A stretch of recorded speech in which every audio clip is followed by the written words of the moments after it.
So, I feel like as a news organization, we are 24/7 already, but now even more so because people expect they can get their news at any point of the day. I mean, I think more and more people are going to be looking, what is going to be the next Twitter? What is going to be the next, big site that sort of changes the way people and can cause really, you talk about distortion and what are some of the areas and ways that we communicate that sort of change the world. And I think that's how our world is changing so much. It's how we get information and how people want to receive their information. I mean, I think accuracy is first and foremost always.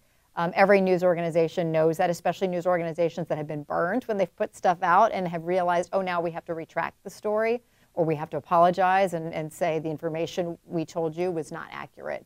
Accuracy still first and foremost the most important way to operate when it comes to getting information out there, and that's where there are the concerns with social media nowadays. I mean, people think that 140 characters you can tell a story. Well, not true and generally not accurate. So you have to consider the source always.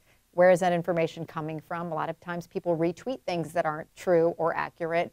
So you really have to, I think, sometimes do your own reporting and your own due diligence to make sure you know where that information is coming from as somebody who is engaged in the news. And I think the idea was with the creation of the Orange Room is that, we realize that there are stories that we're constantly talking about during the commercial breaks where, we start going on a story and we know that our viewers are the same way. They're at home and they're reacting, and we wanted to have more of that two-way conversation with our viewers. It's that back and forth, and in a way it's been great because I think it's sort of like opening up the door to allow people to come in and share their points of views and perspectives, which oftentimes I think enlighten us in the way we tell a story as well. I mean, it reminds us, maybe there was a particular angle of the story that we didn't talk about, and you get that perspective as well.